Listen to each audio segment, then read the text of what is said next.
buhay dito sa probinsya.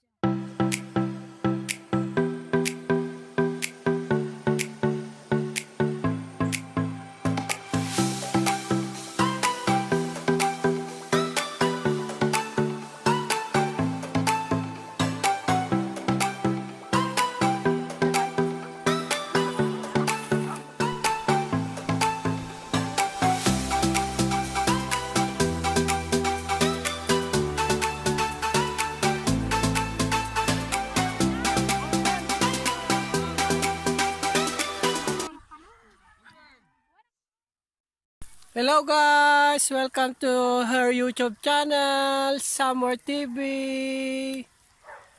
For today guys, I'm gonna explain kung ano yung mga ginagawa namin kanina. Ito, tapos na. Ito yung sinasabi nilang direct seeding.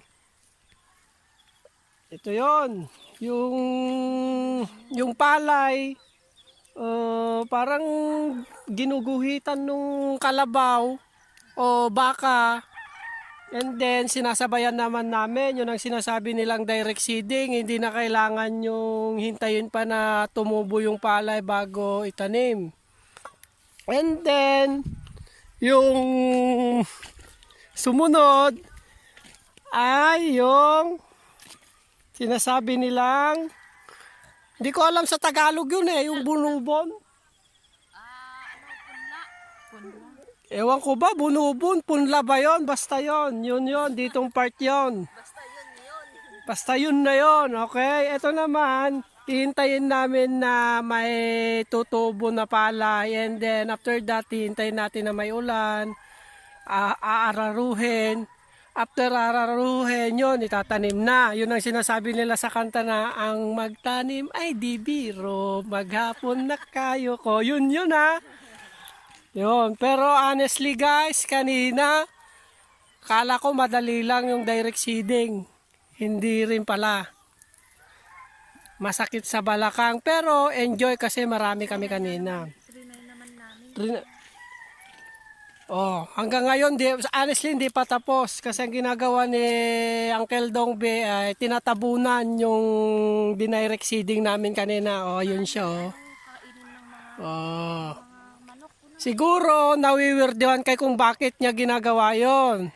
The main reason is para hindi kainin o tukain ng manok. Yun. Para hindi naman sayang yung pagod namin. Yun yung reason niya. Kaya tinatabunan ni Uncle Dongbi yung palay na tinanim namin. Sinasabi namin direct seeding. Yan si Uncle Dongbi. Siyempre, habang nagaganyan siya, kailangan ng oxygen. Pakita mo yung oxygen ng Uncle Dongbi. Ayun nasa kamay niya. Yun yung sinasabi kong oxygen. Ayun. Naglalakad ako tuloy. Ito. Siguro pagod na sila. Ako po na. Tignan nyo naman yung dinirect seeding namin guys.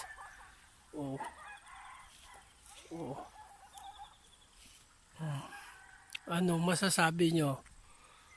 Hirap, di ba? Pero kung walang tiyaga, walang nilaga. O bulalo. Yun. Kung may bulalo, may tubay to. Joke lang yun tapos after this, pagtapos nito, siguro bukas sa taas naman kami. Doon sa taas. Yun.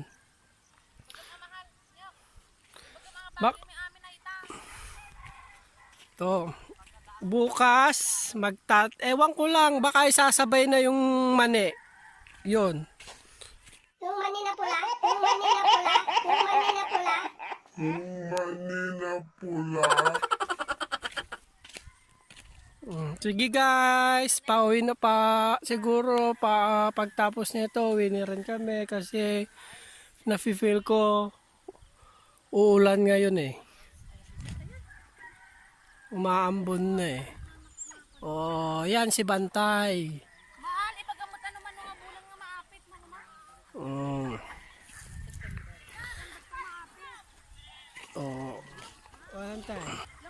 Hello guys! Dito na nagtatapos kasi ulan na. Sana napasaya namin kayo at sana marami kayong natutunan.